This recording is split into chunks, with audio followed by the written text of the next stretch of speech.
Olá a todos, este é o podcast por falar em política. Eu sou a Mariana Marques e hoje vou entrevistar a doutora Rita Maia. Sejam muito bem-vindos.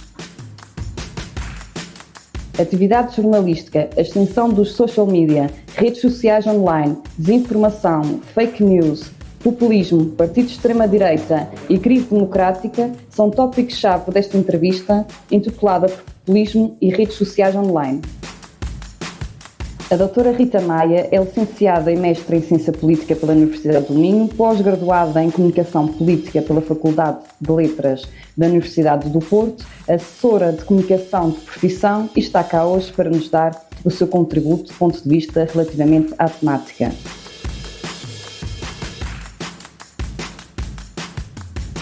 Boa tarde, Rita. Boa tarde, Mariana.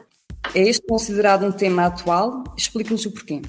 Eu acho que, de uma forma geral, seja na esfera da comunicação, da política, tudo o que tem a ver com redes sociais acaba por ter uma atualidade muito latente.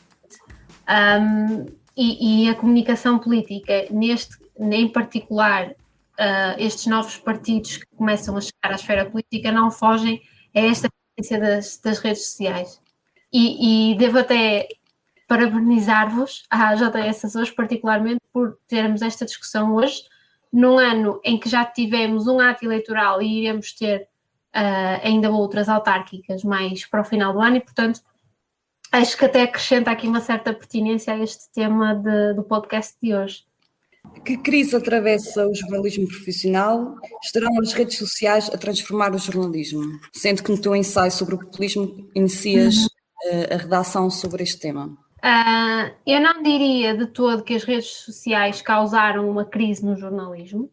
Diria antes que a crise do jornalismo pode ter tido um papel muito importante agora na forma como as redes sociais estão a ser usadas, em detrimento até destes mídias tradicionais, que subentenda-se a imprensa escrita, a rádio, a televisão. A crise do jornalismo é um tema em si muito alargado, engloba muitas outras temáticas e outros subtemas, em que aqui a ascensão das redes sociais como veículos de uma mensagem política é apenas uma fatia desse bolo que é a crise do jornalismo.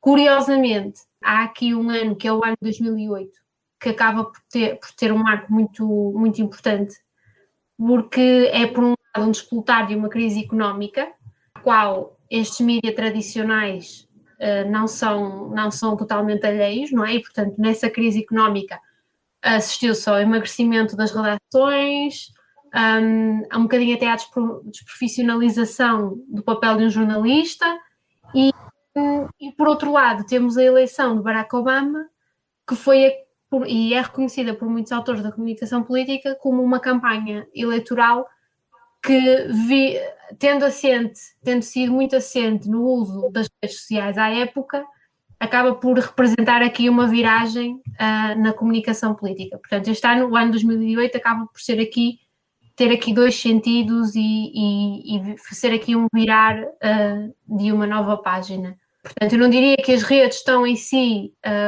a provocar essa crise no jornalismo. Há um conjunto de vários fatores que acabam por em última instância, assistir-se aqui a uma substituição daqueles que seriam os canais tradicionais que um político ou que um partido utilizaria e que acaba agora aqui por utilizar estes novos mídias, que são as redes sociais e os blogs, o YouTube e toda esta esfera mais online.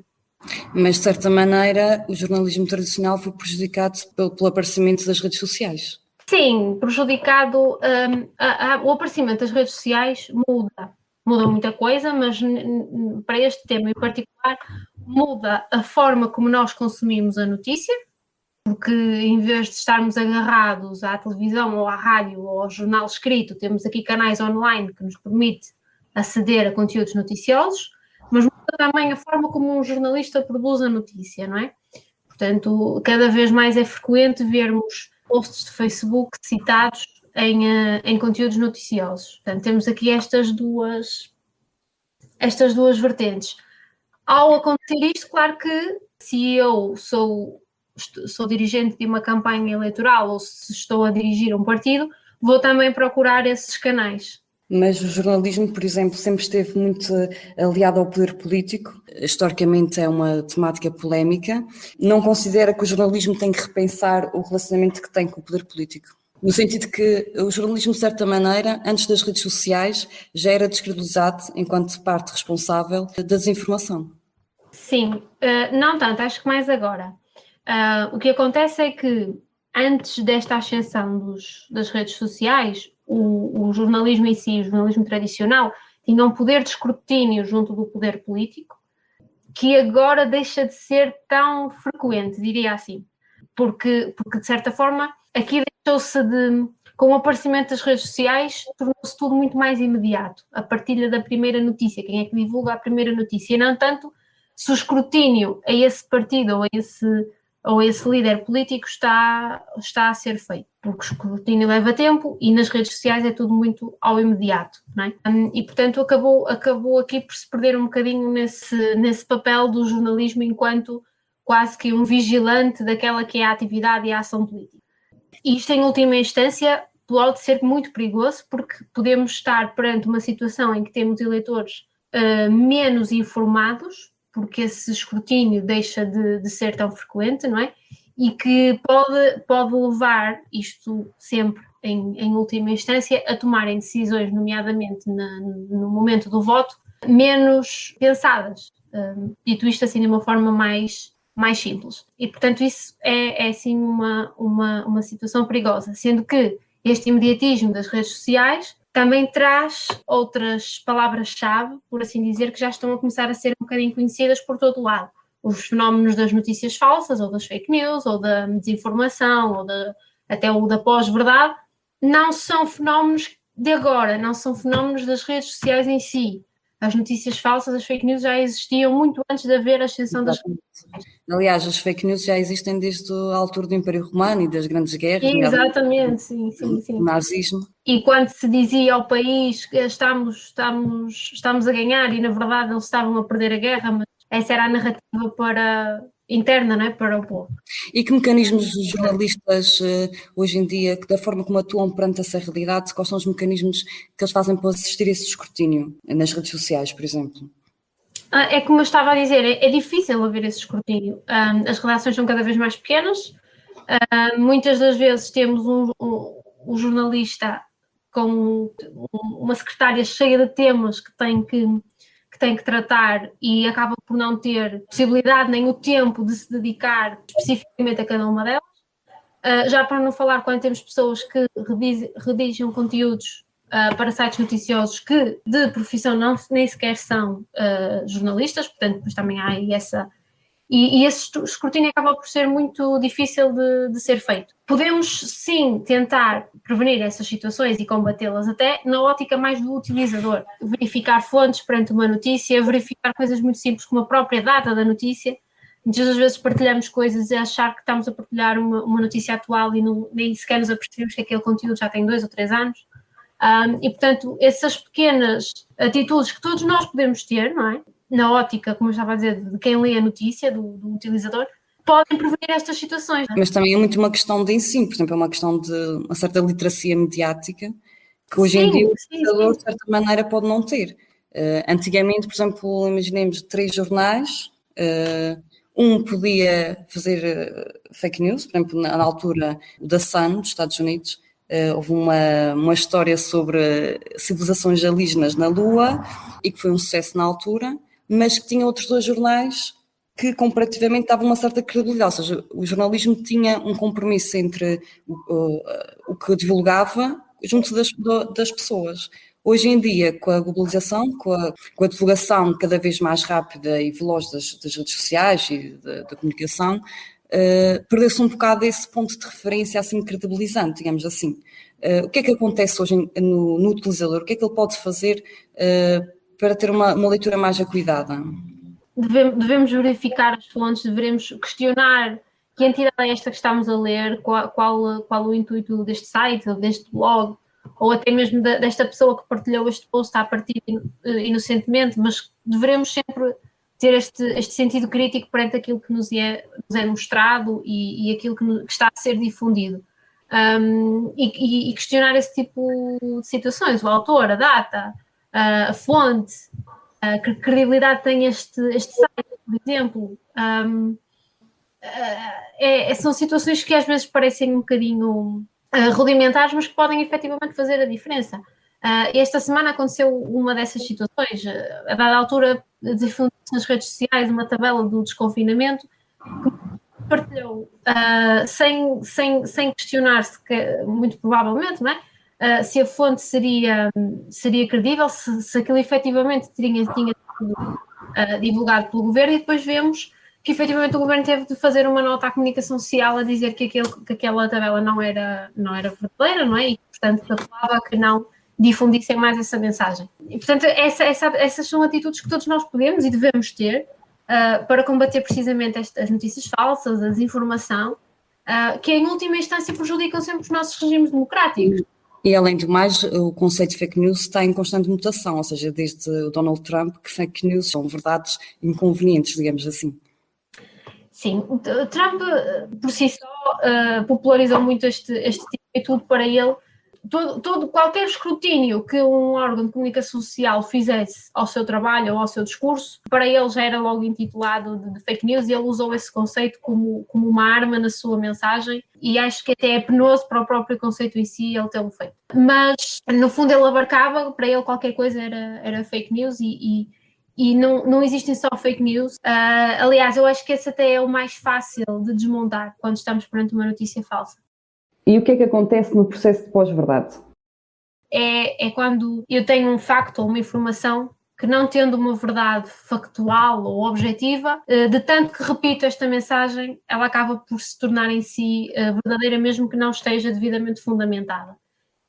Isto é também uma arma desse discurso, uma arma também cada vez mais vulgar, e esta é mais difícil de desmontar perante o utilizador. E daí até a questão que estavas a falar, Mariana, da literacia, acaba por ser bastante importante, porque quem não a tiver, mais dificilmente vai conseguir ter essa crítica, não é? Mas também, por exemplo, o facto das pessoas no pós-verdade acreditarem numa mentira que foi construída ao ponto de chegar a uma verdade, também revela uma saturação do público, ou seja, é tanta quantidade de informação que o próprio público já assume ou tudo como uma mentira, ou vai assumindo manipuladamente uma verdade que lhe está a ser incutida. Sim, por isso é que eu acho que é muito importante uma questão que existe em quase todos os setores, se não mesmo em todos os setores da nossa sociedade, e ainda não chegou à esfera das redes sociais, que é a questão da regulação. E ainda esta semana eu estava a ouvir também, estava a assistir a um seminário do grupo de jovens investigadores daqui da Sopcom, e realmente falaram nisso também, e até fico bastante contente que isto cada vez seja mais falado, no meio académico. Até pode ser que eventualmente consigamos lá chegar. Da mesma forma que regulamos a atividade económica das empresas, que existem leis de concorrência, por que não também haver uma regulação das redes sociais? Claro que idealmente esta regulação,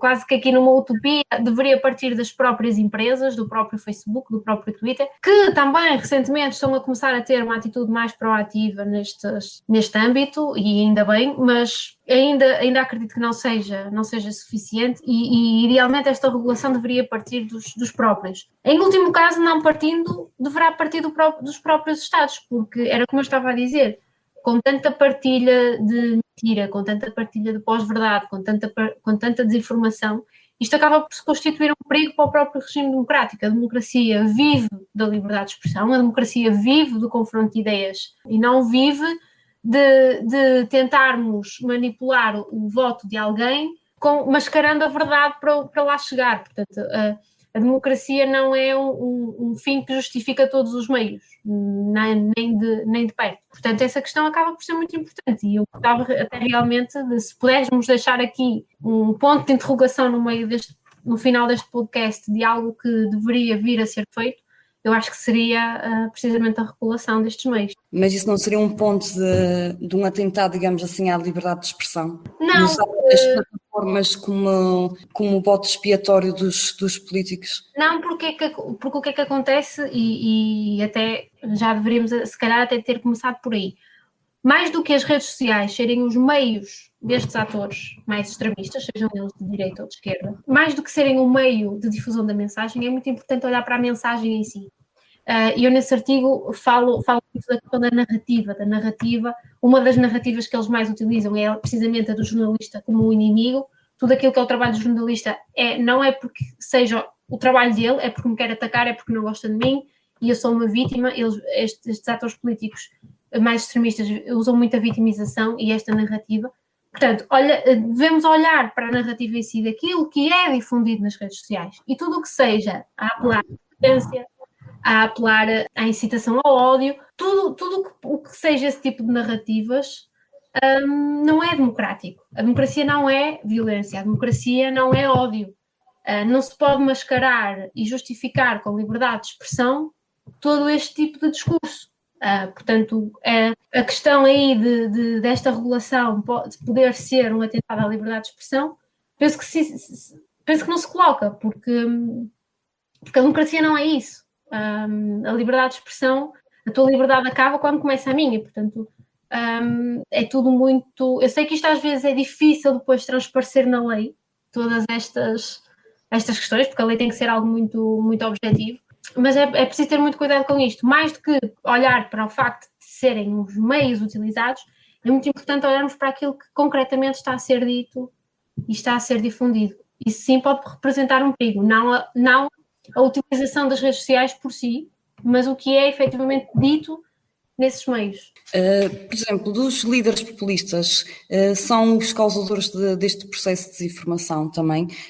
Como se constrói a mentira da mensagem política populista e em que situações se verifica o sucesso deste método? Isso é uma pergunta de ouro, implicaria uma resposta de ouro, mas eles não... Os líderes populistas...